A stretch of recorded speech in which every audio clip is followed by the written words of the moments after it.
Guys, and welcome to another Q&A. So this is the second Q&A that I've done, and there's a few questions that I've had both in the comments and on Facebook. So the first one is from the 21st Doctor, who says, do you think that the claws on the 12th Doctor's sonic screwdriver universal remote were a little weak? In my opinion, I think that it's a little bit of a shame that they made them hollow rather than actually solid, which sort of lets it down a little bit. And that's the same with the fact that they didn't actually put the momentary switch on the Sonic, and they only put the button in the middle. And I know that was for their aesthetic purposes, but to make it more accurate to the original prop, it was a little bit disappointing. I know that I've had a little bit of issue with the claws. One of the springs means that sometimes one of the claws doesn't open up and just stays sort of shut against the emitter, which is kind of a little bit annoying. But I think overall the Sonic's really good for the price it costs. It's a really good replica. So yeah, definitely guarantee that you're going to get good customer service with them. They turn up really quickly, and the guys at the One Company are really nice. So you're going to get a good prop for your money. So second question is from Thomas Galloway. He says, I have a question. When you made the Sonic lipstick replica a year ago, would I consider making a video of how to make one? Now, with regards to the Sonic lipstick, I've recently been having to try and sort them out, and this is due to the mechanism inside that makes them go up and down. Now, I believe this is possibly to do with the fact that the weight inside with the metal emitter in it makes it look slightly more heavy than what it would be with just a piece of lipstick in there. And basically, when you try and sort of push it up, it won't go up and down, and that might also be to do with the fact that the wires are in there which mess it up. This is something I've got to look into, have a bit of a refine. I mean, I wouldn't mind making a video on doing it, but it would take a lot to sort of sit there and film, as it takes me a couple of hours to do it. So yeah, maybe at some point I could do it and do it as a time-lapse video, but I'm not too sure at the moment. So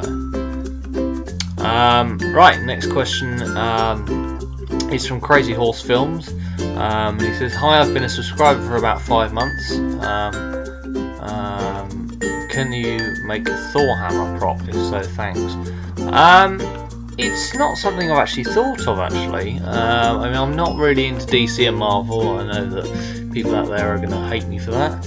I've watched Batman, I've watched Superman, Spider-Man, and I've watched Iron Man, but yeah, no, I've not watched any of the Avengers films or Thor itself, so it's not really a prop that I'd sort of make to have around the house, really. I mean, everything I've made, I've got an interest in it, so therefore that's the reason I've made them. But I'm sure there's a few tutorials online on how to make one, and there's certainly a very cool video which I'll link in the description of some metalwork guys who they do really cool prop swords and axes. They're called Man-at-Arms, and they're an American firm, but they're really cool and have made some really top-notch props. So yeah, check them out. James Sutton,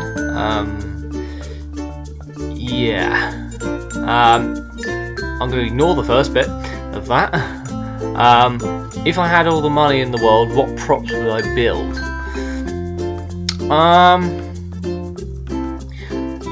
I think I'd certainly build my TARDIS a bit better, just for the simple fact that I've had it for 5 years, and when we built it, it was quite rushed, and things were forgotten, and so that's meant that it's suffered the damage it has over the years, and things have had to be replaced. Certainly the console, I'd have, if I had the money, I'd make sure that I had enough space for it to go in and make it bigger, because the console, for some of you who don't know, is actually 3/4 size. It's 4 foot, whereas the actual console is actually 6 foot. So yeah, it's a bit smaller than the original, and also be able to get some more sort of proper parts for it, and actually more accurate bits for it, because a lot of it, even though I've built it and I'm happy with it so far, there's bits that I think that could be improved quite well on that. So Melissa asks, what's my favourite Comic Con I've been to so far? Now, I don't know whether you're just meaning conventions in general, or whether you're on about just Comic Con. I mean, in general, I'd say there's elements of events that I've been to that have been really, really good. Certainly, Star Fury's midnight when I met David Tennant and Billy Piper. I mean, that had been a dream of mine for years,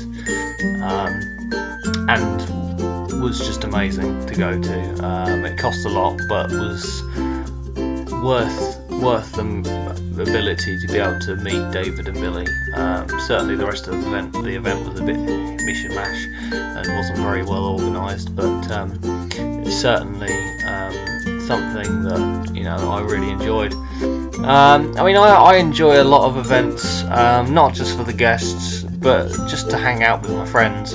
And especially cosplayers, you know, it's really nice to sort of sit there and talk to people, and get to know them and have a laugh and talk about costumes, and you know, there's people who have got more screen accurate bits and they can help you talk about where to get them from, and just being able to talk about, you know, that fan base that you're part of, you know, is really cool.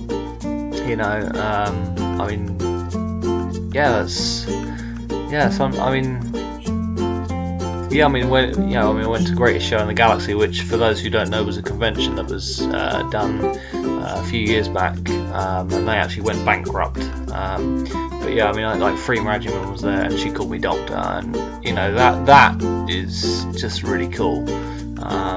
You know, but I've loved every event I've been to. I think, you know, there's been a few that have been a bit sort of downside-ish, you know, for specific reasons which I won't go into, but you know, they've all been pretty good, and I've enjoyed them enough to want to go back, and unfortunately Collectomania is one that I do enjoy, and that's not running anymore, which is a real shame.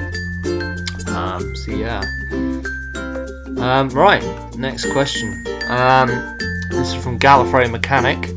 And I think this is off of my Sonic Screwdriver video, Sonic, the TV remote. He says, wow, that's really cool, how loud is it? Would people notice it if you took it out, unlocked it, then buzzed the TV? What are the batteries does it use if you're running it away from people at Walmart? Because due to their TVs with the Sonic open. Right, well, there's sort of 3 questions in one, really. Number 1, it is pretty loud, although for the TV Be Gone setting there is a function on it which you end up that you use, you press the button down 4 times in effects mode and hold that down, and that does it so that the emitter lights up but it doesn't make a sound. So in that respect, maybe you won't get people chasing after you. It takes 2 AAA batteries, and the batteries are pretty good in it. They last quite a while. And with regards to whether when you're running away with it, if it opens, I mean, my one has a tendency to sort of flick open occasionally when you sort of take it out of your pocket. So you sometimes take it out of my pocket, and you know, claws are already open. But I think that's just due to movement sometimes, though most of the time it's pretty alright. So yeah, hope that answers your question. So yeah, that's the question and answer for today. I hope that answers your questions, and if you've got any more, then please do leave them in the comments. I shall be doing some more prop videos soon. Just finished, or just in the process of finishing, cosplay and a prop. and a few more to go with it. So that'll be, once that's finished, that'll be another video I do.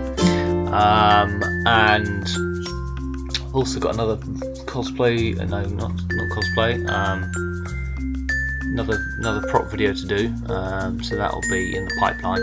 And there's also been some requests about seeing the console a bit more in depth since my last update video on it, so that'll be something that I do.